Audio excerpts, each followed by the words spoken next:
Hello everyone, welcome to the channel Nitesh education 27। Friends, मैं इस चैनल पर UGC NET paper first and paper 2 education and psychology की तैयारी करवाता हूँ। साथ ही साथ all over India PhD admissions and all type of teaching vacancies like TGT, PGT, professor, associate professor, assistant professor, उसकी भी रेगुलर अपडेट्स आप लोगों को देता रहता हूँ। तो मेक श्योर आप लोग चैनल को जरूर सब्सक्राइब, लाइक एंड शेयर कर लीजिए।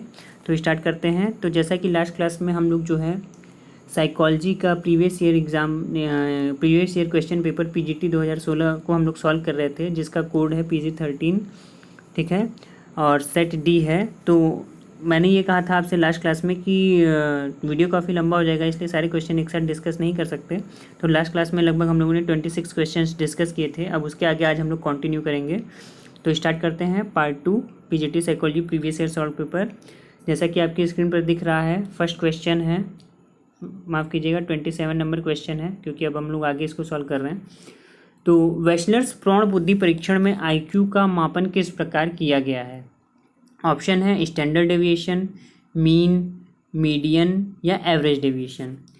तो इसका जो सही आंसर है प्रामाणिक विचलन, यानी कि वेशलर्स ने जो बुद्धि का मापन किया है वो प्रामाणिक डेविएशन, या हम जिसको स्टैंडर्ड डेविएशन भी बोलते हैं, उसके आधार पे इन्होंने किया है। तो इसमें जो इन्होंने मीन माना है या एवरेज वैल्यू हम मानते हैं 100 मानते हैं, और स्टैंडर्ड डेविएशन इन्होंने 15 मान रखा है। तो 15 का मतलब ये हुआ कि प्लस माइनस 15, यानी कि 85 से लेकर के 115 तक का रेंज है आईक्यू का, ठीक है। और इसमें क्या है कि जो अगर हम एनपीसी कर्व की बात करें तो एनपीसी कर्व क्या कहता है आपका कि 26% जो माफ़ कीजिएगा 68.26% जो केसेस हैं, 26% वो जो हैं एवरेज है, नॉर्मल प्रोबेबिलिटी कर्व पर लाई करते हैं। यानी कि अपर, उसके आगे और उसके पीछे जो 15 स्टैंडर्ड डेविएशन है वो मीन पोजीशन से इसको शो करता है, ठीक है। तो कुछ बेसिक इन्फॉर्मेशन और देना चाहता हूँ इसके बारे में। तो वेशलर्स ने जो सबसे पहले ये इंटेलिजेंस स्केल बनाया था, तो इसका सबसे पहले नाम था वेशलर्स बिलेव्यू इंटेलिजेंस टेस्ट, ठीक है। 1939 में इसे इन्होंने बनाया था। ये एक इंडिविजुअल टेस्ट था, व्यक्तिगत परीक्षण था। बाद में इसका जो इन्होंने क्या किया, संशोधन किया, और इसका नाम बाद में रखा गया वेशलर्स एडल्ट इंटेलिजेंस स्केल वेस। और समय समय पर इसका फिर जो है अपडेशन होता रहा इन सब सारे टेस्टों का। फिर वेस आर आया, फिर बच्चों के लिए आपका बच्चों के लिए टेस्ट आए, या इसी में फिर रिवाइज किया गया। फिर उसके बाद क्या बोलते हैं, वेशलर्स इंटेलिजेंस स्केल फॉर चिल्ड्रन, फिर प्री स्कूल चिल्ड्रन, ऐसे जो है कई टेस्ट इन्होंने निकाले, और समय समय पर इसका जो है संशोधन होता गया। तो विस्क आर जो है चिल्ड्रन के लिए था, ठीक है, इसी तरीके से प्री स्कूल चिल्ड्रन के लिए था। तो इस तरीके से क्या है कि कई टेस्ट इन्होंने निकाले। नेक्स्ट क्वेश्चन की अगर हम बात करें तो सेकेंड क्वेश्चन है, यह परीक्षण हाई स्कूल के छात्रों एवं गैर कॉलेज प्रौढ़ों को परामर्श प्रदान करने के लिए विशेष रूप से अभिकल्पित किया गया है। यानी वो कौन सा परीक्षण है? तो आपके सामने ऑप्शन है scholastic aptitude test, differential aptitude test, psychomotor test या ग्रेजुएट रिकॉर्ड टेस्ट। तो देखिए, जो हाई स्कूल के छात्रों एवं गैर कॉलेज प्रौढ़ों को परामर्श प्रदान करने के लिए विशेष रूप से अभिकल्पित टेस्ट जो है वो आपका डिफरेंशियल एप्टीट्यूड टेस्ट है। ऑप्शन नंबर 20 का सही होगा, differential aptitude test. Differential aptitude test क्या है, कई तरीके की स्किल्स को जो है मेज़र करता है, परीक्षण लेता है, इस आधार पे जो है कि वो डिसाइड करता है, मार्क्स प्रोवाइड करता है। नेक्स्ट क्वेश्चन अगर हम देखें 29 क्वेश्चन क्या है, देखिए आपकी स्क्रीन पर दिख रहा होगा, जो व्यक्ति बनने के योग्य है वह बनने की उत्तेजना किस आवश्यकता में सन्निहित है? देखिए, सबसे पहले क्वेश्चन को समझना बहुत ज़रूरी है कि क्वेश्चन आखिर कह क्या रहा है। तो अगर हम इधर देखें तो which need involves urge to become what a person is capable of becoming. तो अगर हम बात करें तो ऑप्शन जो है शारीरिक आवश्यकता है, सुरक्षा आवश्यकता है, सामाजिक आवश्यकता है, या स्व यथार्थीकरण आवश्यकता, ठीक है। तो इसका जो सही ऑप्शन होगा स्व यथार्थीकरण आवश्यकता, यानी कि self actualisation need.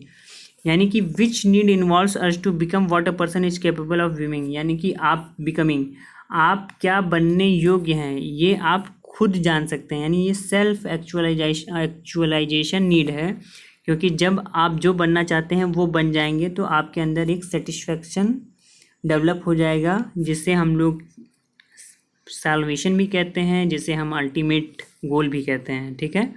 Next question आपकी स्क्रीन पर दिख रहा है, सोप ओपेरा हानि चरितार्थ करती है, यानी कि सोप ओपेरा लॉस सिग्निफाइज, यानी सोप ओपेरा क्या है। पहला ऑप्शन है रेट्रोग्रेड एमनेशिया, सेकंड है एंटेरोग्रेड एमनेशिया, सी है रिप्रेशन और डी है मोटिवेटेड फॉरगेटिंग। तो इसका जो सही आंसर है आप लोगों को मैं बताना चाहता हूँ, ये है पूर्ववर्ती स्मृतिहीनता, यानी कि सोप ओपेरा हानि चरितार्थ क्या है, पूर्ववर्ती स्मृतिहीनता, यानी कि रेट्रोग्रेड एमनेशिया। अब इसके बारे में थोड़ा सा जान लेते हैं। देखिए ये जो एमनेशिया है, एमनेशिया को हम लोग क्या कहते हैं, एमनेशिया जो है इसको हम लोग हिंदी में बोलते हैं भूलने की बीमारी। एमनेशिया क्या है, भूलने की बीमारी होती है। और ये जो आपके सामने ऑप्शन दे रखे हैं स्क्रीन पर, ये इसके टाइप्स हैं, पूर्ववर्ती स्मृतिहीनता, अग्रवर्ती स्मृतिहीनता, ये इसके 2 टाइप्स हैं। और भी टाइप्स हैं लेकिन हम लोग यहाँ पे यही बात करेंगे।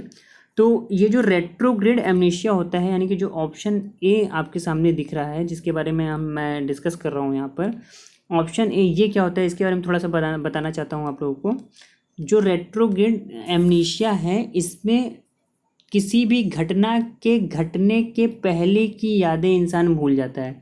जैसे मान लीजिए कोई व्यक्ति है, उसका रोड एक्सीडेंट हो गया है, तो अब उस रोड एक्सीडेंट से पहले उसके माइंड में जितनी भी मेमोरीज थी, यादें थी, वो उन सब चीज़ों को भूल चुका होगा। ये किस में होता है, ये होता है रेट्रोग्रेड एमनेशिया में।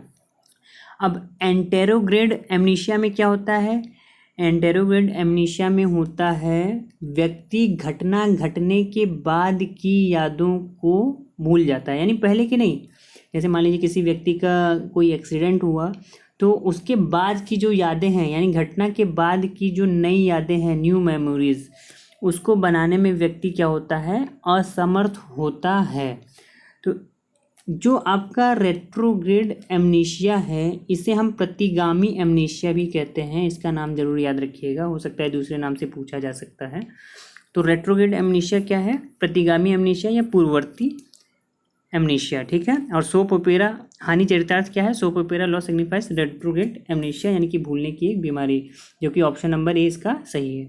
नेक्स्ट क्वेश्चन आपकी स्क्रीन पर दिख रहा है, इस श्रेणी में वह मंद विकृतियाँ सम्मिलित हैं जिसमें मध्यमार्गीय अक्षमता होती है, यानी कि this category included mild disorders that are moderately incapacitating. तो ये जो है न्यूरोसिस होता है। देखिए 4 ऑप्शन आपके सामने, न्यूरोसिस है, ब्रेन सिंड्रोम है, साइकोसिस है, पर्सनालिटी डिसऑर्डर है। तो जो माइल्ड डिसऑर्डर्स होता है वो मनोविकार का ये सिम्टम्स है, और मनोविकार में ये सारी समस्याएं जो हैं आती हैं। मनोविकार को हम लोग और एक दूसरे नाम से जानते हैं, इसको भी जान लीजिए, हो सकता है दूसरे नाम से पूछा जाए। तो मनोविकार को साइकोन्यूरोसिस भी कहते हैं, ठीक है, साइकोन्यूरोसिस, ठीक। तो साइकोन्यूरोसिस भी हम लोग कहते हैं मनोविकार को। अब नेक्स्ट क्वेश्चन हम लोग देखते हैं, जैसा कि आपकी स्क्रीन पर दिख रहा है 32, क्वेश्चन नंबर 32। इस प्रकार के मनोविदालिता व्यवहार में माता पिता अपने बच्चे को 2 विरोधाभासी संदेश देते हैं, यानी कि in this schizophrenia behaviour of parents convey 2 conflicting message to the child. Paranoid पहला ऑप्शन है, सेकंड है डिसऑर्गेनाइज्ड, थर्ड है डबल बाइंड, एंड डी है आपका कैटेनोटिक। तो इसका जो सही आंसर है, सबसे पहले मैं आंसर आप लोगों को बता दूं, डबल बाइंड। तो थोड़ा सा देखिए, कुछ क्वेश्चंस में हमें कॉमन सेंस भी यूज़ करना होता है, और आपका प्रेजेंस ऑफ माइंड कितना अच्छा है ये बहुत मायने रखता है क्वेश्चंस के लिए।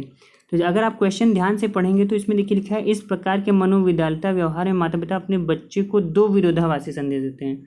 तो 2 विरोधाभासी संदेश से अगर आप इसको इंटरकनेक्ट करने की कोशिश करेंगे तो डबल बाइंड ही आंसर निकलेगा, लेकिन फिर भी मैं इसको एक्सप्लेन करता हूँ। देखिए जो आपका जो मनोविदालिता है, जो सिजोफ्रेनिया डिसीज़ है, जो ब्रेन डिसऑर्डर है सिजोफ्रेनिया, इसमें क्या होता है, इसको हम लोग मन का टूटना भी बोलते हैं। ये लगभग विश्व भर में 1% लोगों में ये समस्या पाई जाती है, सिजोफ्रेनिया को हम लोग क्या कहते हैं, हम मन का टूटना भी बोल सकते हैं, या फिर हम ये कह सकते हैं कि असामान्य सामाजिक व्यवहार तथा वास्तविकता को पहचानने में क्या होता है, रोगी जो है असमर्थ रहता है, यानी कि असामान्य सामाजिक व्यवहार, एंटी सोशल या abnormal behaviour, abnormal social behaviour show करता है और रियलिटी से दूर रहता है। सिजोफ्रेनिया में क्या होता है, वो वास्तविकता को नहीं समझ पाते हैं पेशेंट्स, और जो है वो भ्रम को ही सत्य मान लेते हैं।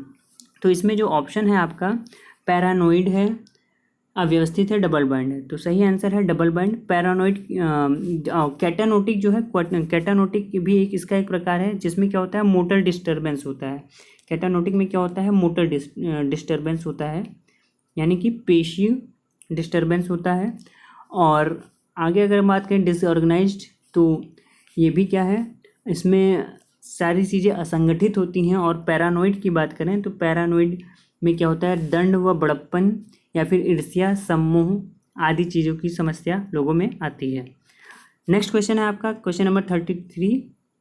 अत्यंत लघु साक्ष्य या शून्य साक्ष्य के आधार पर रचित इस निष्कर्ष को क्या कहा जाता है, यानी it is drawing conclusion based on too little evidence और no evidence at all.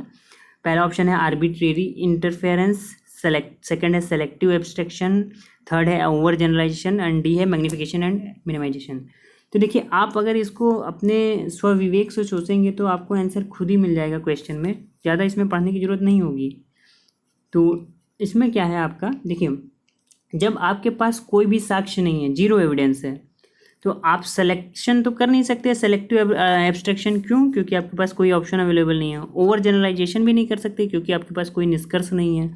Magnification and minimisation भी नहीं कर सकते क्योंकि आपके पास कोई कंक्लूजन नहीं है।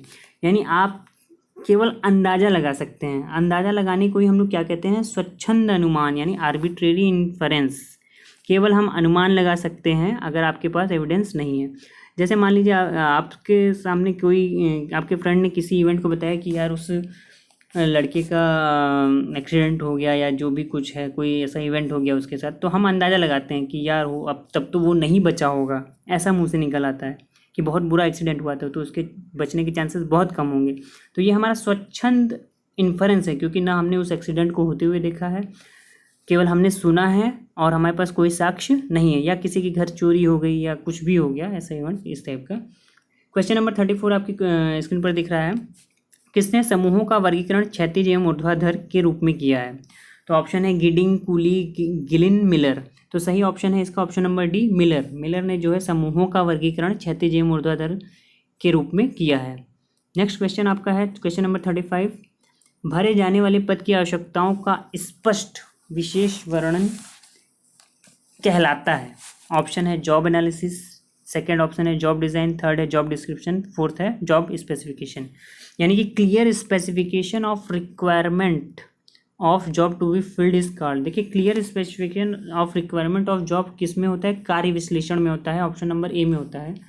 तो इसके बारे में थोड़ा और बताना चाहता हूँ। कार्य विश्लेषण का जो मुख्य उद्देश्य होता है, 4 मुख्य उद्देश्य होते हैं इसके। पहला उद्देश्य आपका है कार्य करने की विधियों में सुधार करना, यानी कि कार्य करने की विधियों में, कार्य विधि में सुधार करना।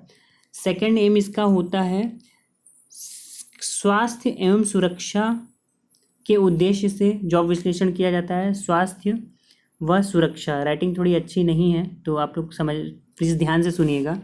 स्वास्थ्य एवं सुरक्षा के लिए।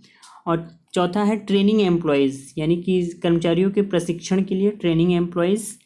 और चौथा है इसका एम्प्लॉयमेंट, यानी रोज़गार देने के लिए, सिलेक्शन के लिए, जॉब सिलेक्शन के लिए, मतलब चयन के लिए, प्रमोशन के लिए कर्मचारियों के, यानी उन्नति के लिए, और ट्रांसफ़र के लिए, प्लस सैलरी के लिए। जब ये सारी चीज़ें हमें करनी होती हैं, ये सारे उद्देश्यों को पूरा करना होता है, तब हम लोग जॉब एनालिसिस का सहारा लेते हैं। तो ऑप्शन नंबर ए जो है इसका सही आंसर है, कार्य विश्लेषण। क्वेश्चन नंबर 36 आपकी स्क्रीन पर दिख रहा है। यह उस प्रक्रिया को संदर्भित करता है जो भावी कर्मचारियों की खोज और उनको संगठन में नौकरी हेतु आवेदन के लिए प्रेरित करती है। बहुत सिंपल सा क्वेश्चन है, ये कोई भी आसानी से लगा सकता है।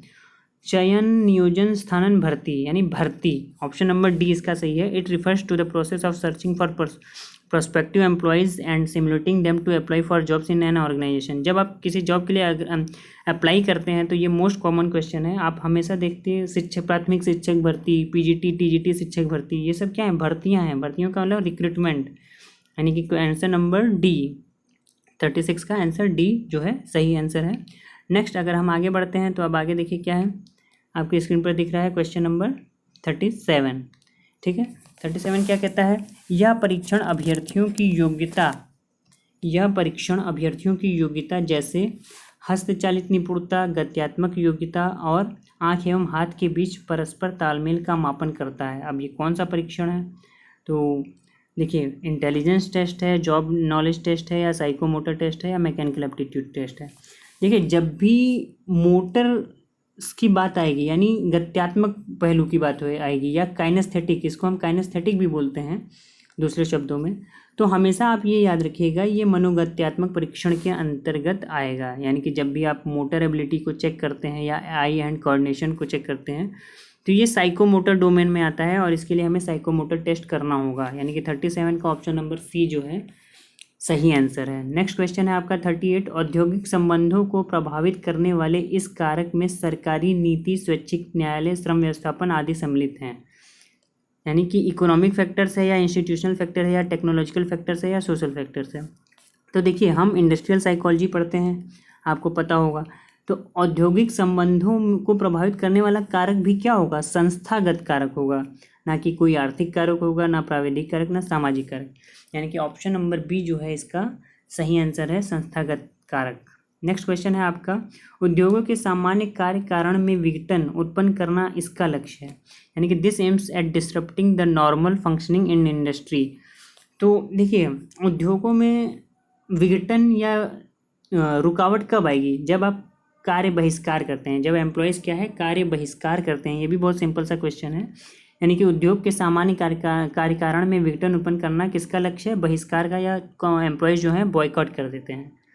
नेक्स्ट क्वेश्चन है 40 नंबर, यह प्रेरक सहज है एवं शारीरिक आवश्यकताओं पर आधारित है। यानी कि कौन सा प्रेरक है, कौन सा मोटिव है? These motives are innate and based upon physiological needs, general, positive, primary, secondary. तो फिजियोलॉजिकल नीड्स हैं। अगर आपने अब्राहम मैस्लो की थ्योरी आपको याद होगी, तो जो हमारी फिजियोलॉजिकल नीड्स हैं वो हमारी प्राइमरी नीड्स होती हैं। और प्राइमरी नीड्स हमारी क्या हैं? प्राइमरी नीड्स हमारी हैं हंगर, थर्स्ट,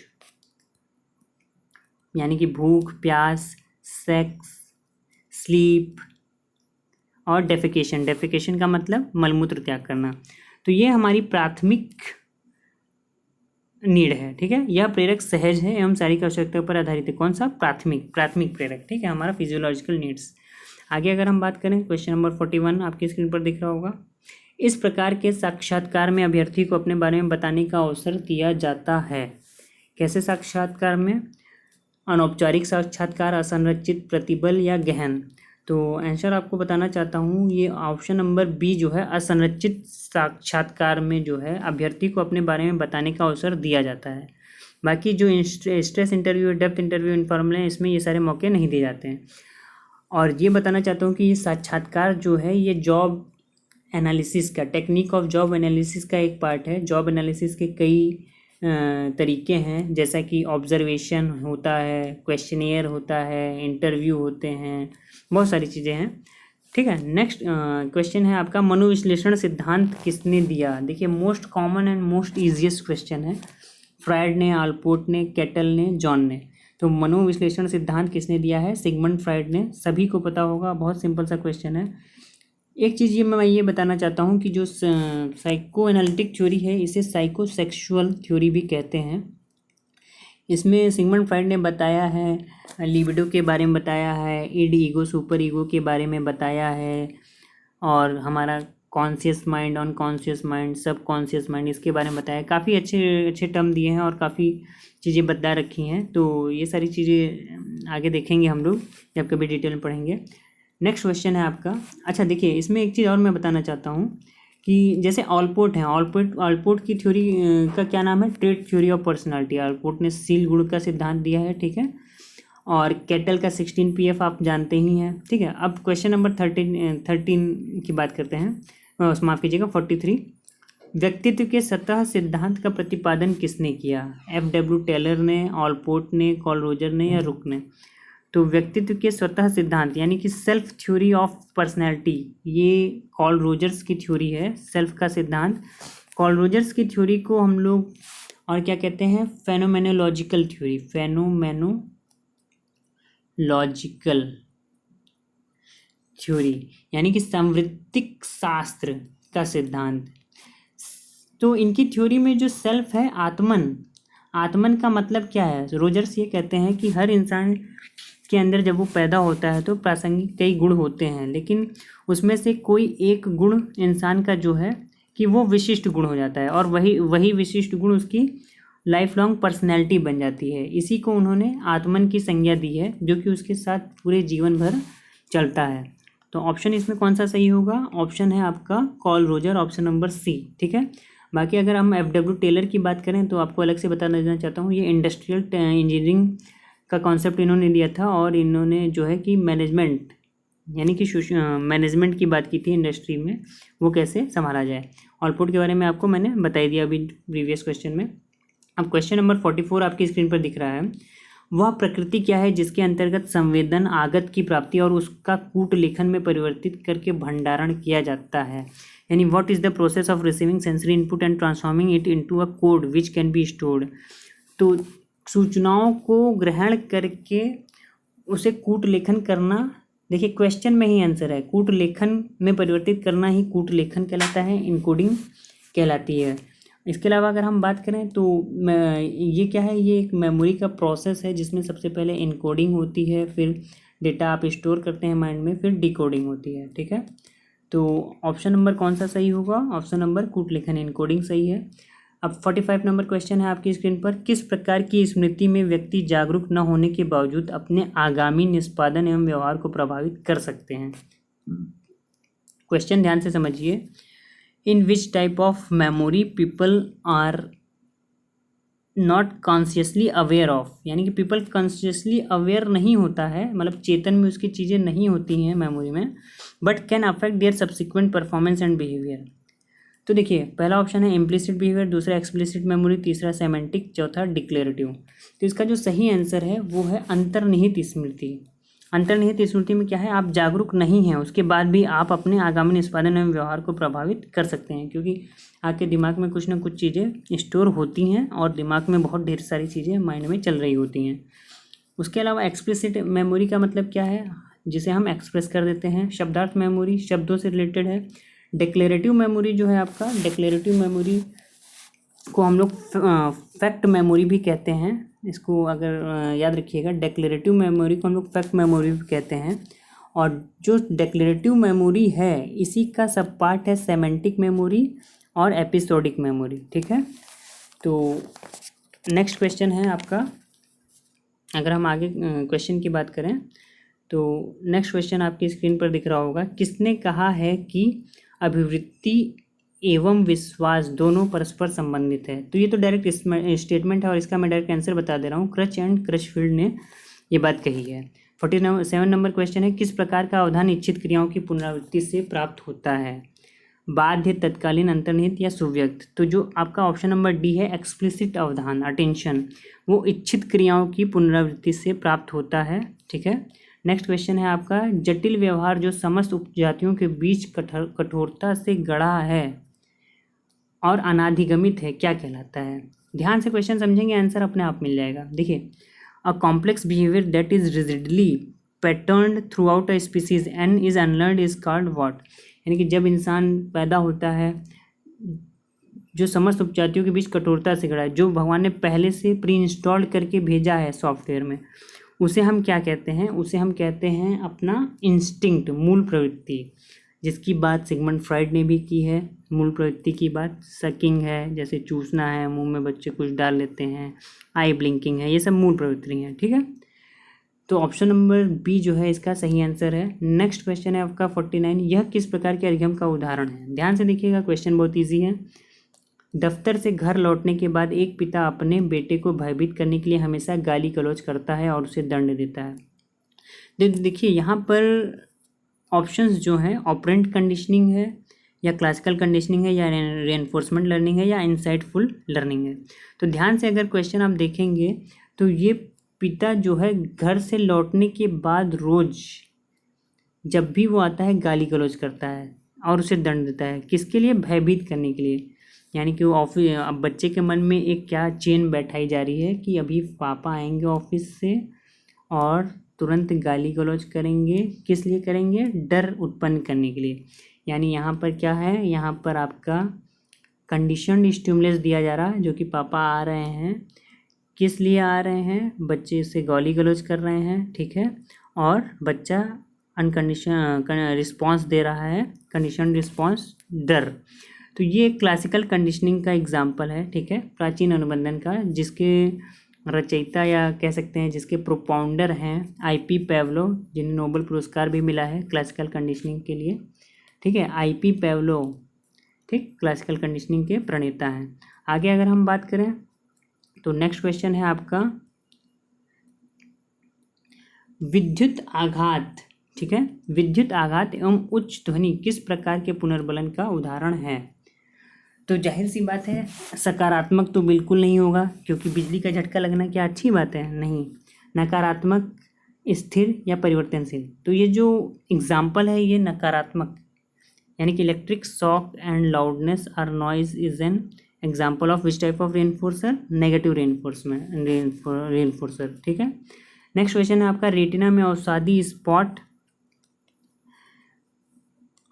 स्पॉट जो कि दृष्टि क्षेत्र के केंद्र में होता है, जहाँ की प्रायः प्रतिबिंब स्पष्टतः केंद्रित होता है, क्या कहलाता है। ऑप्शन है fovea, cornea, iris, optic nerve. तो इसका जो सही आंसर है ये फोविया है, ठीक है। बाकी के जो 3 ऑप्शन है, कॉर्निया जो है आपका ट्रांसपेरेंट पार्ट होता है आइस का, जो कि सबसे पहली परत होती है। आइरिस क्या होती है, जो आपकी लेंस के बीचों बीच काली सी छोटी सी परत होती है, उसे आइरिस हम कहते हैं। और ये प्रकाश के अनुसार, लाइट के अनुसार अपने आप को छोटा बड़ा करती रहती है। ऑप्टिक नर्व क्या करती है, ऑप्टिकल सिग्नल्स को पहुंचाती है माइंड तक, ठीक है। नेक्स्ट क्वेश्चन आपका है क्वेश्चन नंबर 52, सभी प्रयोज्यों के लिए प्रयोग में प्रकाश की मात्रा बराबर रखना क्या कहा जाता है। देखिए बहुत सिंपल क्वेश्चन है। Keeping the intensity of light equal for all subjects is called, यानी कि हम क्या कर रहे हैं, स्थिर रख रहे हैं। स्थिर रखने का मतलब क्या है, दशाओं की स्थिरता, यानी विलोपन तो कर नहीं रहे हैं, गायब नहीं कर रहे हैं, संतुलन नहीं कर रहे हैं, प्रतिसंतुलन नहीं कर रहे हैं, हम क्या कर रहे हैं, केवल प्रकाश की मात्रा को बराबर रख रहे हैं, स्थिर रख रहे हैं। तो ऑप्शन नंबर 20 का सही आंसर होगा दशाओं की स्थिरता करना। और लास्ट क्वेश्चन है आज का, निम्नांकित में से कौन सा टाइपराइटर शिक्षण के समान है। साइकिलिंग बिल्कुल नहीं होगा, क्योंकि साइकिलिंग में पैरों का काम है, हाथों का काम नहीं होता। ड्राइविंग अ कार, ड्राइविंग में भी हाथों का काम है, लेकिन मेजर मूवमेंट के लिए, ना कि उंगलियों से आप ड्राइविंग करते हैं, ठीक है। सी है आपका पियानो, डी है टेनिस में भी पूरे हाथ का यूज़ करते हैं, लेकिन पियानो जो है और टाइपराइटर दोनों में आप अपनी 5 उंगलियों का प्रयोग करते हैं। तो कौन सा टाइपराइटर शिक्षण के समान है, बात करें तो पियानो, ऑप्शन नंबर सी इसका सही आंसर है। तो आशा करता हूँ आपको ये वीडियो अच्छा लगा होगा और क्वेश्चन सारे समझ में आए होंगे। फिर भी कोई कन्फ्यूज़न है तो आप कमेंट के द्वारा मुझसे पूछ सकते हैं। बाकी के नेक्स्ट क्वेश्चन के साथ हम लोग नेक्स्ट वीडियो में मिलेंगे। और अगर आप UGC नेट की तैयारी कर रहे हैं और रेगुलर अपडेट्स पाना चाहते हैं तो ज़रूर चैनल को सब्सक्राइब कीजिए। थैंक यू सो मच, आपका दिन शुभ हो।